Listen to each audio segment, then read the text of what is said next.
Hello, friends, and welcome to the Exams Made Simple. We are back again with the Hindu Complete Newspaper Analysis for 12th of April 2022. 12 अप्रैल 2022 का the Hindu newspaper analysis देखेंगे। शुरू करने से पहले आपसे केवल इतनी रिक्वेस्ट रहेगी कि please do like the video. अगर आपको कंटेंट पसंद आता है तो please do like it and do share it among your friends as well. Start करेंगे बिना कोई समय गवाए आज के सबसे पहले सवालों के साथ, जो कि प्रीलिम्स के लिए इंपॉर्टेंट है। पहला सवाल है, as recently seen in news the Pinaka system is. Pinaka system इनमें से क्या है? First is medium altitude long endurance unmanned aerial vehicle.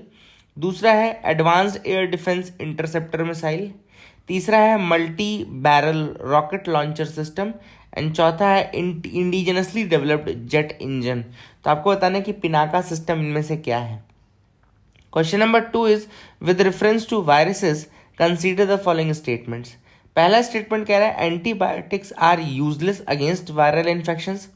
दूसरा स्टेटमेंट कह रहा है viruses are single cell living organisms. आपको कहना बताना है कि कौन से स्टेटमेंट्स इनमें से करेक्ट हैं।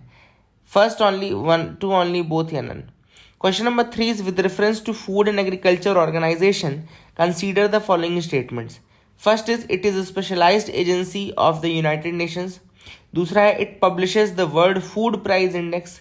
तीसरा है it also conceptualise the globally important agriculture heritage system partnership initiative. ठीक है ना। तो इसने क्या ये सारी चीज़ें की थी या नहीं की थी आपको बताना है। Which of the following are correct. अब ऑप्शंस आपके सामने है इसमें 1 and 2, 1 and 3, 2 and 3 and 1, 2 and 3। ठीक है ना। तो these are the 3 questions. I hope you will try to answer these questions in the comment section below.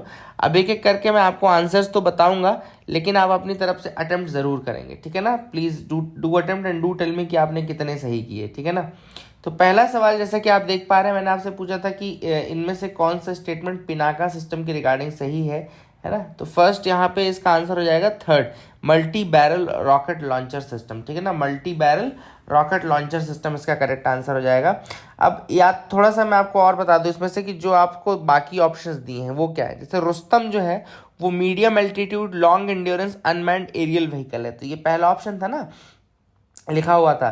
तो ये आप याद रखिएगा कि it is actually your medium altitude long endurance unmanned aerial vehicle, और इसको डेवलप किया गया था। एंड दूसरा जो आपका है एडवांस्ड एयर डिफेंस जिस इंटरसेप्टर मिसाइल, उसका नाम है अश्विन। उसको भी लिख लीजिएगा। Advanced air defence interceptor missile जो है उसका नाम है अश्विन। ठीक है ना। That is the advanced version of the ballistic interceptor missile. उसका एडवांस्ड वर्जन है तो उसको बोलते हैं advanced air defence interceptor missile, Ashwin बोलते हैं उसको। ठीक है ना। पिनाका फिर मैंने आपको बता ही दिया कि multi barrel rocket launcher system है। That is a thing which is important, ये याद रखिएगा। And this system has been developed basically by DRDO। DRDO ने उसको डेवलप किया, तो ये भी आपको पता होना चाहिए। तो I hope you got clarity regarding that. दूसरा सवाल मैंने आपसे पूछा था कि इसमें वायरसेस के रिगार्डिंग स्टेटमेंट कौन से करेक्ट है। देखो पहला स्टेटमेंट बिल्कुल करेक्ट है कि antibiotics are useless against the viral infection. Actually वो बैक्टीरियल इन्फेक्शन के लिए होती हैं। दूसरा स्टेटमेंट बिल्कुल ठीक है ना, पहला स्टेटमेंट इसलिए सही है। दूसरा स्टेटमेंट जो है बिल्कुल गलत स्टेटमेंट है, क्योंकि they are not singular cells, they are non cellular होते हैं। और दूसरी चीज़ वो लिविंग नहीं होते। वायरसेस का अगर आपको पता, they are not actually living. वो लिविंग कब बनते हैं? जब वो होस्ट सेल्स में आते हैं, और उसमें जब आते हैं तभी उसके बाद ही लिविंग होते हैं। तो they are actually non cellular, है ना, और वो इस तरह से लिविंग नहीं होते हैं। ठीक है। तो दूसरा स्टेटमेंट गलत हो जाएगा, तो इसका आंसर 1 ओनली हो जाएगा। तीसरा सवाल मैंने आपसे फाओ के रेफरेंस में पूछा था। तो पहला स्टेटमेंट कह रहा है कि it is a specialised agency of the United Nations. तो बिल्कुल सही बात है। फाओ आपकी इसकी एक स्पेशलाइज्ड एजेंसी है, बिल्कुल सही है। दूसरा स्टेटमेंट भी सही है कि वर्ल्ड फूड प्राइस इंडेक्स ये निकालता है, तो फाओ ही निकालता है वर्ल्ड फूड प्राइस इंडेक्स, ये भी लिख लीजिएगा। और तीसरा GIAHS पार्टनरशिप इनिशिएटिव, बिल्कुल सही है। GIAHS जो है ये आपका globally important agriculture heritage system, ये बिल्कुल आपका इनिशिएटिव है जिसको फाओ ने ही डेवलप किया है। ठीक है ना। That is a thing which is important, ये आप याद रखिएगा। ठीक है।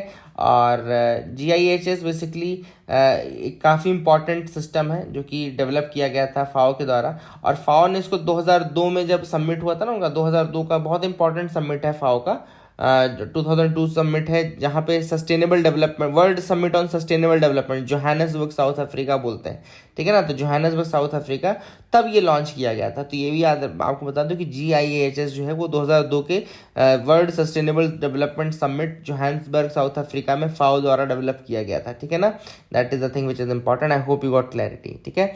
इसका गोल क्या है? To identify and safeguard globally important agricultural heritage system and their associated landscapes, agricultural biodiversity, knowledge systems and culture. तो जो एग्रीकल्चर रिलेटेड नॉलेज सिस्टम्स है, एग्रीकल्चरल बायोडाइवर्सिटी है, या कल्चर है, या एसोसिएटेड लैंडस्केप्स है, या एग्रीकल्चरल कोई हेरिटेज है, तो उसको प्रोटेक्ट करना, प्रमोट करना, उसको आइडेंटिफाई करना और सेफगार्ड करना, ये सारी चीज़ें उसका बेसिकली टास्क है। तो I hope you got clarity regarding these 3 questions, आपको समझ में आ गया होगा। आगे मूव करते हैं, mains question of the day की तरफ आते हैं। Mains question of the day है, is Hindi the national language of India?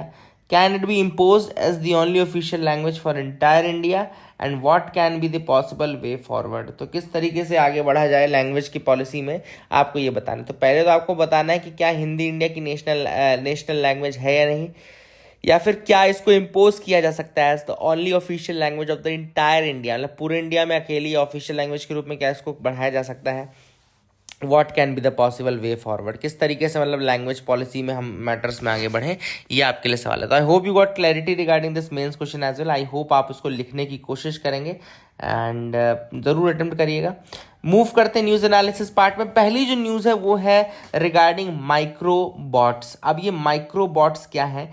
माइक्रोबॉट्स are like miniaturised humans. Microbots are like miniaturised humans and basically इनकी साइज होती है 1 to 10 माइक्रोमीटर्स। इनकी जो साइज कितनी है 1 to 10 माइक्रोमीटर्स के आसपास होती है।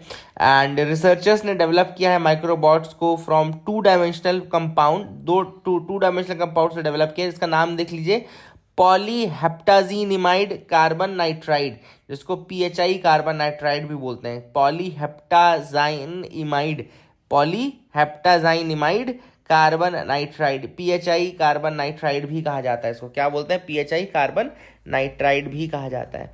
And these are microbots are miniaturised humans only. And इनका काम क्या रहेगा? How what they will do, they will actually swim inside the body, and they will act as drug suppliers. मतलब जो drug suppliers not in the wrong sense, in the terms of your drug delivery system. जैसे आपके body के अंदर कोई दवाई जानी है ना, किसी पर्टिकुलर पार्ट पे जानी है, तो बेसिकली उसके लिए ड्रग डिलीवरी सिस्टम के लिए यूज होंगे, है ना। And microbots will swim inside the body. Swim कैसे करते हैं?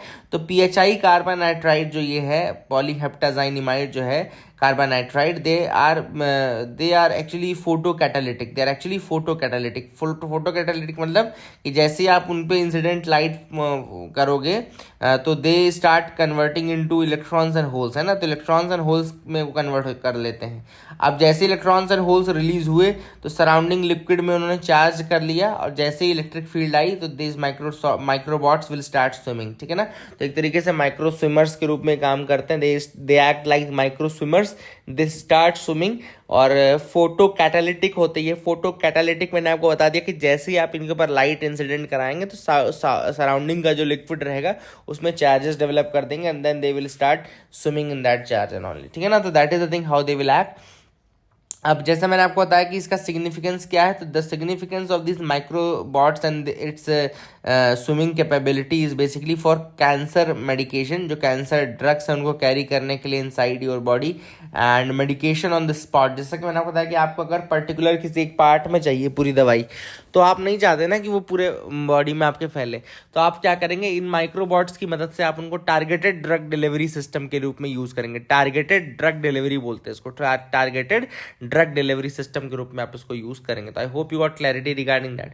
सेकंड न्यूज जो है वो रिगार्डिंग है आपके यक्षगान थिएटर के। तो अभी बहुत सारे स्टूडेंट्स मध्य प्रदेश के, उत्तर प्रदेश के, वेस्ट बंगाल के, गुजरात के, है ना, ये सब गए हैं। कहाँ पे गए हैं? आपके ये यक्षगान थिएटर सीखने गए हैं। तो ये बेसिकली यक्षगान क्या है बता दूं आपको। यक्षगान एक ट्रेडिशनल थिएटर है जो कि दक्षिण कन्नड़ा, उडुपी, उत्तरा कन्नड़ा, शिमोगा और western part of Chikmagalur district, जो कि आपका कर्नाटका रीजन में आता है, मेनली कर्नाटका में, और थोड़े बहुत कासरगोड डिस्ट्रिक्ट आपका केरला में भी आता है। तो यक्षगान एक्चुअली में है कहाँ का? यक्षगान एक्चुअली में कर्नाटका का ही। अगर आपसे कभी सिंगल स्टेट पूछ लिया तो आपका कर्नाटका का ही है, आपको याद रखना है। एक्चुअली ये विजयनगर एम्पायर से इमर्ज हुआ था, है ना, and it was actually emerged in the Vijayanagara Empire, तो ये आपको याद रखना है। और इसके दो नाम है वहाँ पे वैसे। अगर आप मतलब कि जब साउथ फ्रॉम दक्षिण कन्नड़ा टू कासरगोड जब आप जाएंगे, मतलब दक्षिण कन्नड़ा से साउथ और नीचे की तरफ जाएंगे, तो इसको बोलते हैं थेनकू थिट्टू बोलते हैं। एंड जब आप ऊपर की नॉर्थ की तरफ में उडुपी उत्तर कन्नड़ा की तरफ जाएंगे तो उसको बडागा थिट्टू बोलते हैं, ठीक है ना। तो साउथ की तरफ जब जाएंगे तो थेंकूर थिट्टू दक्षिण कन्नड़ा के रीजन के पास, और उत्तर कन्नड़ा की तरफ जब आप जाएंगे तो ये बडागा थिट्टू कहलाता है, ठीक है ना। और that is the thing which is important. इसको कई बार आटा भी बोलते हैं, आटा यानी प्ले, आटा वो वाला आटा नहीं, घर वाला आटा नहीं, आटा बोलते, AATA आटा यानी कि play. And Yakshagana is traditionally presented from dusk to dawn. Yakshagana जो है वो ट्रेडिशनली उसको डस्क टू डॉन उसको किया जाता है। एंड इसकी स्टोरीज जो है वो रामायण, महाभारत, भागवत और दूसरे एपिक्स जैसे कि हिंदू एंड जैन एपिक्स यहाँ से लिए जाते हैं। तो these are the things which are also important, याद रखिएगा। आगे मूव करते हैं। Punjab government has announced gazetted holiday on the birth anniversary of Guru Nabha दास। तो गुरु नाभा दास की बर्थ एनिवर्सरी में पंजाब गवर्नमेंट ने गेजेटेड हॉलीडे या डिक्लेयर किया है। एंड गुरु नाभा दास के बारे में थोड़ा सा मैं आपको बता दूं। Guru Nabha Das was actually born on April 8 1537। 1537 में इनका जन्म हुआ था Bhadrachalam on the bank of Godavari river in Khammam district which falls in the present day Telangana. तो इनका जन्म कहाँ हुआ था? प्रेजेंट डे तेलंगाना में, प्रेजेंट डे के तेलंगाना में, और Bhadrachalam on the banks of Godavari river 1537 में 8 अप्रैल को इनका जन्म हुआ था। And he belong to Mahasha also known as Doom और डुमना कम्युनिटी, ठीक है ना। याद रखिएगा इनका जो जन्म हुआ था एक्चुअली में वो महाशा या डूम या डुमना कम्युनिटी में हुआ था, ठीक है ना, महाशा, डूम या डुमना कम्युनिटी। तो that is the thing which is important. I hope you got clarity. And जगह कौन सी थी? वो आज का जो मॉडर्न डे तेलंगाना है ना, वहाँ पाया जाता है, ठीक है ना। तो these are the things which are important. I hope you got clarity regarding that. अब गुरु नाभा दास जो हैं उन्होंने बहुत सारे बेसिकली सेंट्स के साथ काम किया है। उन्होंने किताब भी लिखी है। आई थिंक इनका नाम किताब का नाम है भगतमाल। भगतमाल 1585 में इन्होंने लिखा है ना। भगतमाल इन्होंने कब लिखा है? 1585 में लिखा है। और बेसिकली इसमें बहुत सारे सेंट्स की लाइफ के बारे में मेंशन्ड है, लगभग 200 सेंट्स की लाइफ के बारे में मेंशन्ड है। एंड पंजाब गवर्नमेंट ने क्यों छुट्टी दी है? बेसिकली जो डूम कम्युनिटी रहती है ना, वो गुरदासपुर डिस्ट्रिक्ट में ही, आपके पंजाब में ही रहती है, इसलिए वहाँ से इनका रेलेवेंस है कि जो ये बिलोंग करते थे डूम कम्युनिटी से थे, डुमना कम्युनिटी मैंने आपको बताया। तो बेसिकली यहाँ पे जो कम्युनिटी के लोग हैं वो रहते हैं पंजाब में। And that is the reason why he has been awarded that वो। एंड ये याद रखेगा आपको। अब इनके दो रिलीजियस गुरु थे, इनके रिलीजियस गुरु दो थे, एक अगरदास जी थे और कील दास जी थे। अगरदास एंड कील दास जी जिन्होंने इनको उठाया और फिर जयपुर ले गए। यहाँ पे जयपुर में नाभा दासियास की इन्होंने स्टार्टिंग की। नाभा दासियास मतलब ऐसे लोग जो कि उनको फॉलो करते हैं, नाभा दासियास बोलते हैं उनको। And they are known for making baskets and grain storage containers with bamboo. तो नाभा दासियास जो हैं they are known for making baskets and grain storage containers with bamboo. तो ये कुछ चीज़ें हैं जो कि इंपॉर्टेंटली अटैच्ड हैं इनसे। तो I hope you got clarity regarding that as well. आगे मूव करते हैं, देखते हैं और क्या इंपॉर्टेंट न्यूज़ आर्टिकल्स हैं। यहाँ पे तो ऐसी कोई खास न्यूज़ नहीं दिख रही है, बस शहबाज शरीफ का नाम याद रखेगा। कल आते ही उसने कश्मीर का नाम लेना शुरू कर दिया है। हमने भी कहा ठंड रखो भाई, है ना, तो इस तरीके से मत करो। अब यहाँ पे उड़ीसा के एक फॉरेस्ट का नाम था, तो मैं यहाँ पे आपको दिखा दूँ। Orissa's Barbara forest set for eco tourism push. तो यहाँ पे इनका नाम याद रखेगा कि ये it is dubbed as Asia's largest teak और साल फॉरेस्ट। याद रखिएगा इसको एशिया के लार्जेस्ट टीक और साल फॉरेस्ट बोलते हैं। क्या नाम है इनका? Barbara forest. They are located in Orissa, तो इसको याद रखेगा। एंड इसको CRPF के जो जवान हैं वो गार्ड करते हैं। It will soon be open for public from the next tourist season. तो इनको नेक्स्ट टूरिस्ट सीजन में स्टार्ट कर दिया जाएगा। लेकिन it is dubbed as Asia's largest teak और साल फॉरेस्ट। नाम क्या है? बारबरा या नहीं, बारबरा ही बोलो इसको, बारबरा फॉरेस्ट इन उड़ीसा, ठीक है ना। एंड यहाँ पे देख लो, the forest was named after the wife of a British officer who was killed by a tiger. तो ये फॉरेस्ट नेम रखा गया है after the wife of a British officer who was killed by a tiger. तो Barbara forest again important fact, इसको याद रखिएगा कहाँ पर है, ये आपका है उड़ीसा में, और ये इको टूरिज्म के लिए इसको स्टार्ट किया जरूर जाएगा, लेकिन इसका नाम और क्यों इसका नाम ऐसा पड़ा, ये सारी चीज़ें जो है वो इंपॉर्टेंट है। तो I hope you got clarity regarding that, आप इसको याद रखेंगे, ठीक है ना। और ये आता है खोरधा फॉरेस्ट डिवीजन के अंदर। तो ये भी देखो यूपीएससी का कई बार पूछ लेता है कि खोरधा फॉरेस्ट डिवीजन का नाम दे दिया और पूछ लिया कि इनमें से कौन सा फॉरेस्ट अभी न्यूज़ में था। तो खोरधा फॉरेस्ट डिवीजन के अंतर्गत आपका बारबरा फॉरेस्ट याद रखिएगा, and it is an enriched area, है ना। तो that is a thing which is important. तो I hope you got clarity regarding that as well, ये भी आपको समझ में आ गया होगा। आगे मूव करते हैं, देखते हैं और कोई इंपॉर्टेंट अगर न्यूज़ है तो हम देख लेंगे, ठीक है ना। तो you can move head. Micro plastics in Kaveri river में भी हार्मिंग द फिश। तो माइक्रो प्लास्टिक्स बहुत सारी पाई गई हैं आपके कावेरी रिवर में, जिसके कारण फिश कम्युनिटी जो है, फिश एक्वेटिक जो लाइफ है वो वहाँ पे हो सकता है कि उसको नुकसान पहुँचे। थोड़ा सा मैंने कावेरी के रिगार्डिंग फैक्ट्स लिख रखे हैं। तो कावेरी रिवर जो है वो राइज होती है 1341 मीटर एलिवेशन पे। ताल कावेरी बोलते हैं, ब्रह्मगिरी रेंज, है ना। तो ब्रह्मगिरी रेंज में ताल कावेरी याद रखेगा, and that is in the Karnataka region, बहुत इंपॉर्टेंट है ये। वहाँ से ये राइज करती है, और इसके बाद basically it flows south easterly direction for 705 kilometres through the states of Karnataka, Tamil Nadu, and descends in the Eastern Ghats in a series of great falls. ये सब आपको पता होगा कि ईस्टर्न घाट्स तक जाती है, फिर वहाँ पे पुडुचेरी वाला रीजन भी आपको पता है, इंपॉर्टेंट ही है ना। Then it empties into the Bay of Bengal south of Cuddalore. Cuddalore Tamil Nadu की जगह है, उसके साउथ में बे ऑफ बंगाल में जाकर के ये मिलती है। एंड उसके पहले लेकिन बहुत सारे एक बहुत ही फेमस डेल्टा बनाती है जिसको गार्डन ऑफ सदर्न इंडिया बोलते हैं, that is the garden of southern India. And Kaveri basically Tamil Nadu, Karnataka, Kerala, Puducherry areas में कह सकते हो आप कि यहाँ पे एक्सटेंड करती है। सबसे इंपॉर्टेंट पार्ट इसकी ट्रिब्यूटरीज कौन कौन सी हैं देख लीजिए। इसकी लेफ्ट बैंक ट्रिब्यूटरीज में हरंगी, हेमावती, शिमशा, अर्कावती, ये चार नाम याद रखिएगा। कौन कौन सी? Harangi, Hemavati, Shimsha and Arkavati, these are the 4 important names. And right bank tributaries में लक्ष्मण तीर्थ, कब्बानी, सुवर्णवती, भवानी, नोइल, अमरावती, ये इसकी राइट बैंक ट्रिब्यूटरीज हैं। लेफ्ट बैंक कौन कौन सी है? Harangi, Hemavati, Shimsha, Arkavati. And right bank कौन कौन सी है? Lakshmana Tirtha, Kabini, Suvarnavathi, Bhavani, Noyyal, Amaravati, these are the right bank tributaries. तो I hope you got clarity regarding these facts as well, आपको समझ में आ गया होगा। आगे मूव करते हैं, देखते हैं कौन सा इंपॉर्टेंट न्यूज आर्टिकल है, ठीक है ना। आप देख सकते हैं आगे, देखिए यहाँ पे ऐसी कोई खास न्यूज़ नहीं है। एडिटोरियल पार्ट में आते हैं। पहली एडिटोरियल है, it is time to let the sleeping dogmas लाई।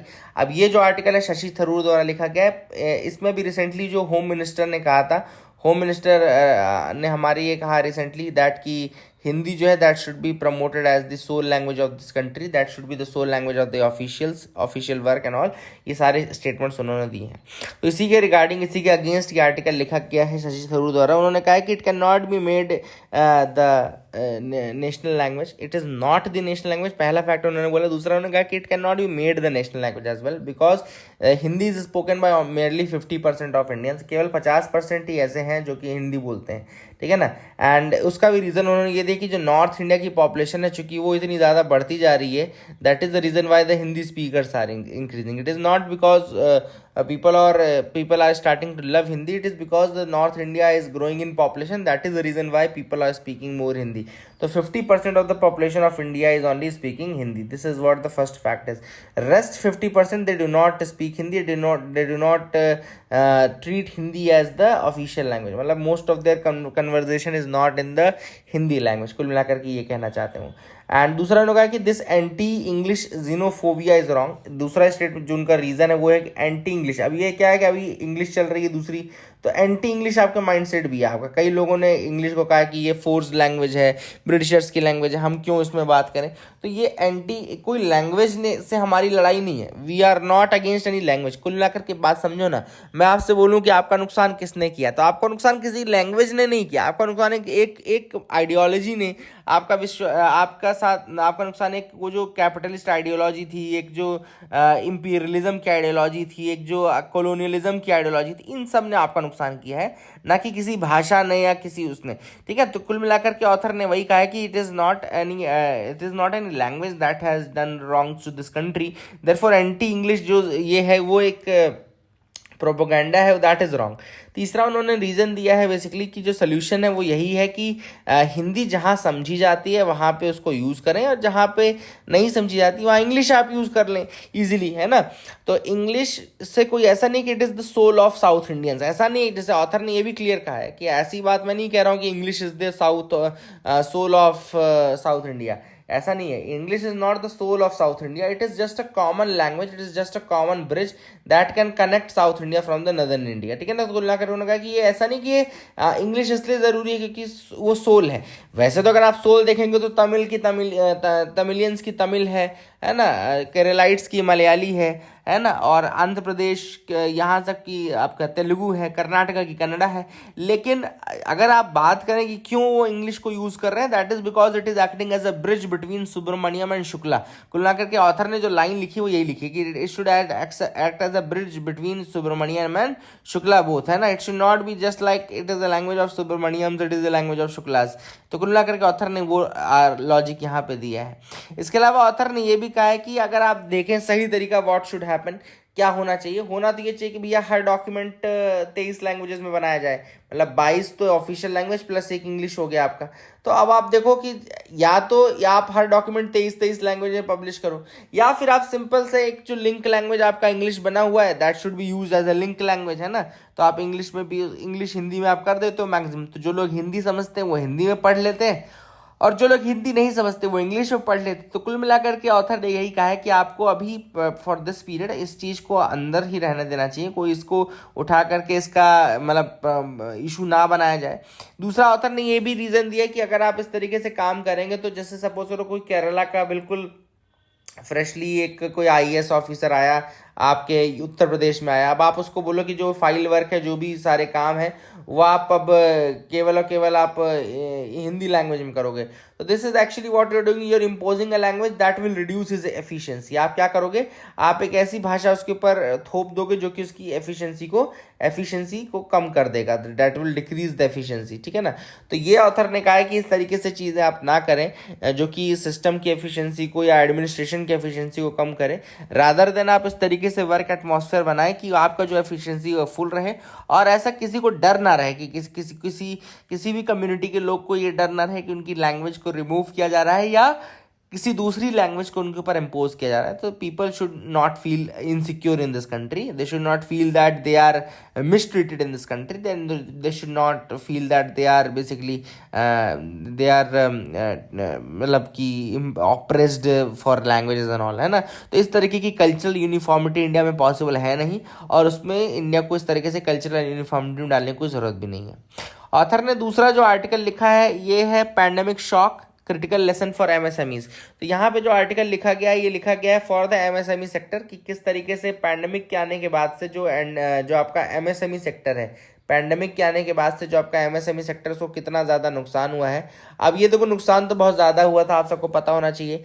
तो यही चीज़ ऑथर ने कही कि इसका पहले तो फैक्चुअल ऑथर ने दिया है, जैसे कि लगभग 90% फर्म्स ऐसे थे स्मॉल फर्म जिसकी इनकम डिक्लाइन हुई थी, 53% फर्म्स ऐसी थी जिनकी इनकम 50% से ज़्यादा डिक्लाइन हुई थी, 29% ऐसे फर्म्स थे जो कि कोलैप्स कर गए, उनका बिजनेस कोलैप्स कर गया, और 53% ऐसे एमएसएमईज थे जहाँ पे डिक्रीज इन डिमांड हुआ, जहाँ पे डिमांड घटी, जहाँ पे 36% ऐसी थी जहाँ पे सप्लाईज ही नहीं आ पाए, रॉ मटेरियल्स ही नहीं मिल पाए इनको।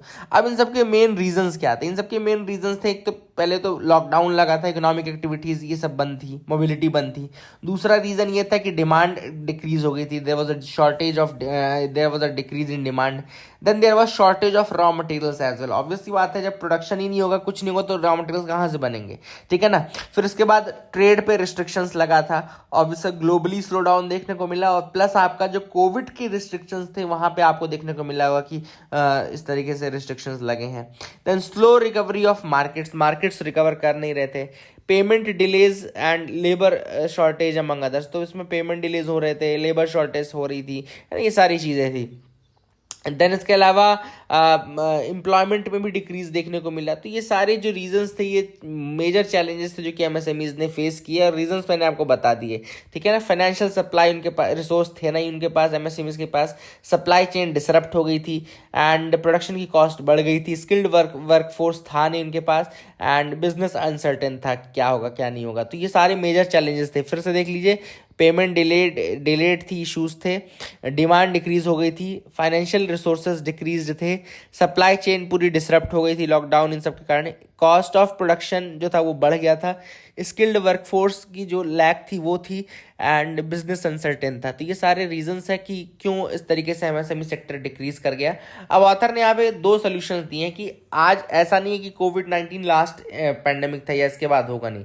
सार्स 2002-04 में हुआ, 2009 में स्वाइन फ्लू हुआ, मर्स हुआ 2012 में, जीका वायरस 2015 में, पैंडेमिक अभी 2019 में। तो आपने देखा कि वर्ल्ड कुछ ना कुछ फेस करता ही रहता है। तो ऐसे फ्यूचर में किसी शॉक से बचने के लिए क्या किया जा सकता है, ऑथर ने इसका सोल्यूशन दिया है। तो ऑथर ने इसका सोल्यूशन बेसिकली ये दिया है कि दो पॉइंट्स दिए हैं। पहला पॉइंट तो ऑथर ने ये कहा कि एक अनसर्टेनिटी कॉर्पस बनाया जाए, अनसर्टेनिटी फंड बनाया जाए, ठीक है ना। तो what is the first solution कि एक जो है अनसर्टेनिटी कॉर्पस फंड बनाया जाए।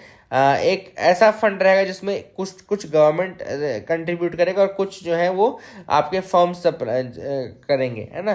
तो ऐसे धीरे धीरे करके एक बहुत बड़ा फंड बन जाएगा जो कि उनको अनसर्टेनिटी के टाइम पे मदद कर देगा। तो ये uncertainty corpus fund for small businesses के नाम से एक फंड बनाना चाहिए, ठीक है ना। और दोनों तरीका मैंने आपको बता दिया कैसे बनाना चाहिए। दूसरा जो इसका सोल्यूशन दिया ऑथर ने वो ये कहा कि एक इंश्योरेंस, क्रेडिट इंश्योरेंस होना चाहिए, क्रेडिट इंश्योरेंस, और दूसरा loss insurance of the MSMEs. काफ़ी बड़ा इंश्योरेंस सेक्टर हो सकता है यहाँ पे अगर आप इसको फुल्ली यूटिलाइज करें तो, ठीक है ना। तो then another measure can be small business insurance scheme which can be similar to term insurance. Term insurance की तर्ज पे स्मॉल बिजनेस इंश्योरेंस स्कीम जो है वो लाई जा सकती है, टर्म इंश्योरेंस की तर्ज पे लाई जा सकती है स्मॉल बिजनेस इंश्योरेंस स्कीम। तो I hope you got clarity regarding all these facts. आपको समझ में आ गया होगा, और बहुत ही अच्छे पॉइंट्स का ऑथर ने दिए हैं, तो इनको याद रखिएगा, इसको लिखिएगा, कोशिश करिएगा कि इसको आंसर में इंक्लूड करें, है ना। अगला है amending the weapons of mass destruction act. अब मैंने आपको बताया था कि 2005 में हमारे पास मास डिस्ट्रक्शन एक्ट आ गया था। 2005 में हमारे पास मास डिस्ट्रक्शन एक्ट आ गया था जिसमें केमिकल वेपन्स हो गए, बायोलॉजिकल वेपन्स हो गए, इनको स्टॉप करने के लिए बिल्कुल स्ट्रिक्टली कहा गया था, ना, कि कोई भी ऐसा वेपन ऑफ मास डिस्ट्रक्शन ना बनाया जाए, केमिकल नेचर का, बायोलॉजिकल नेचर का, ये सारी चीज़ें। अब अभी रिसेंटली 2022 में ही 5 अप्रैल को एक बिल इंट्रोड्यूस किया गया था, weapons of mass destruction and there delivery system prohibition of unlawful activities amendment bill, है ना। तो ये डिलीवरी सिस्टम के रिगार्डिंग है। अब ये क्या है, बेसिकली जो वेपन्स ऑफ मास डिस्ट्रक्शन है, यानी कि केमिकल्स, न्यूक्लियर और बायोलॉजिकल वेपन्स, अब इनको तो रोकना ही रोकना है, साथ ही साथ इनके फिनेंशियल मैकेनिज्म्स को भी रोकना था। तो वो चीज़ पहले के एक्ट में इंक्लूडेड नहीं थी। 2005 के एक्ट में इनको तो मना कर दिया गया कि वेपन्स ऑफ मास डिस्ट्रक्शन नहीं यूज होंगे, लेकिन उनका जो डिलीवरी मैकेनिज्म है, यानी कि जो फाइनेंशियल एस्पेक्ट है, वो इंक्लूडेड नहीं था। तो उन सारी चीज़ों को बैन करने के लिए बेसिकली ये दोबारा से अमेंडिंग एक्ट लाया गया, ठीक है ना। That is the thing which is important. Original act मैंने आपको बता दिया कि वेपन ऑफ मास डिस्ट्रक्शन का production, manufacturing, sale, supply, storage, ये सारी चीज़ें जो है वो prohibited under the 2005 act of that, है ना। तो that is the thing which is important. And अगर कोई इसको वायलेट करता है तो 5 साल तक की सजा होगी, जो कि एक्सटेंडेबल अप टू लाइफ रहेगा, 5 साल से एक्सटेंडेबल अप टू लाइफ रहेगा। एंड फाइन का प्रावधान भी किया गया है। इसी को यूएनएससी रेजोल्यूशन 1540 भी कहा जाता है, 2004 का, याद रखिएगा। इसका रीजन जो है वो 1540 यूएनएससीआर रेजोल्यूशन है, UNSC resolution 1540। Actually UNSC resolution 1540 अप्रैल 2004 में इंट्रोड्यूस किया गया था, जो कि इसी कारण था कि वेपन्स ऑफ मास डिस्ट्रक्शन को रोकना है। तो ये भी याद रखिएगा, यूएनएससी का रेजोल्यूशन 1540 भी आप याद रखिएगा, ठीक है ना। तो that enforce 3 primary obligations among the nation states. UNSC resolution 1540 ने 3 रिस्ट्रिक्शंस रखे नेशन स्टेट्स में। पहला, इन्होंने कहा कि जो नॉन नॉन स्टेट एक्टर्स हैं जो कि WMD चाहते हैं, उनको वो बिल्कुल उसका प्रोविजन नहीं होना चाहिए। तो नॉन स्टेट एक्टर्स को वेपन्स ऑफ मास डिस्ट्रक्शन उनके हाथ में ना लगे। दूसरा है to adopt and enforce laws criminalising the possession and acquisition of such items by the non state actors. मतलब कि अगर किसी भी नॉन स्टेट एक्टर के पास वेपन्स ऑफ मास डिस्ट्रक्शन पाए गए तो उनके अगेंस्ट कार्रवाई की जानी चाहिए। देन इसके अलावा तीसरा है adopt and enforce domestic controls over relevant materials. तो मटेरियल्स जो उनके ऊपर डोमेस्टिक कंट्रोल रखने की जरूरत है ताकि उनका प्रोलिफरेशन जो है वो ना हो सके। तो ये इंपॉर्टेंट रेजोल्यूशन है UNSCR 1540।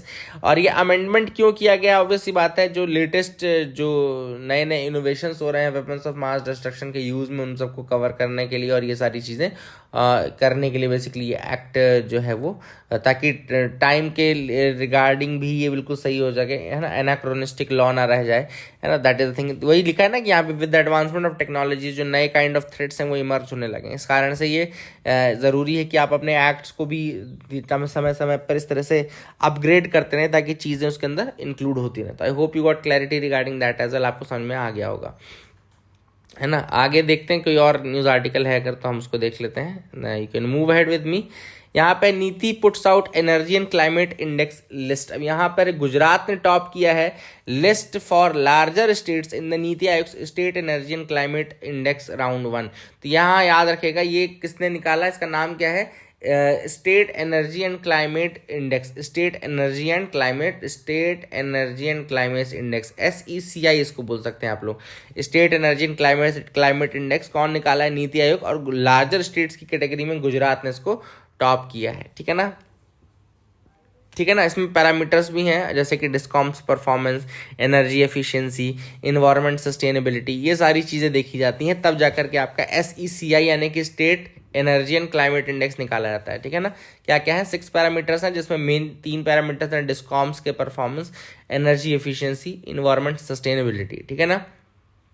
अब स्टेट्स को उनके साइज के आधार पे अरेंज किया गया है, जैसे कि larger states, smaller states and UTs, ठीक है ना।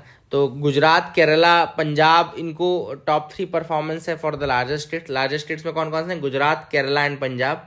जबकि झारखंड, मध्य प्रदेश एंड छत्तीसगढ़ बॉटम 3 हैं लार्जर स्टेट्स में। Then Goa top performer smaller states category में है, followed by Tripura and Manipur. And UTs की कैटेगरी में चंडीगढ़, दिल्ली एंड दमन एंड दीव जो है, Nagar Haveli, they are the top performance, ठीक है ना। Punjab was the best performer in discom performance. Kerala ने access affordability and reliability category में टॉप किया है, access affordability and reliability category. Haryana best performance रहा है क्लीन एनर्जी इनिशिएटिव्स में। एंड तमिलनाडु जो रहा है वो एनर्जी एफिशिएंसी कैटेगरी में आगे रहा है। ये सारे जो रैंकिंग से ये इंपॉर्टेंट है, climate energy and climate risk index. I hope you got clarity, SECI याद रखिएगा इसको। तो I hope you got clarity regarding all this facts. That is it for the day friends. I hope you like the video. Please like and subscribe, keep loving us, keep sharing us. Thank you and have a nice day.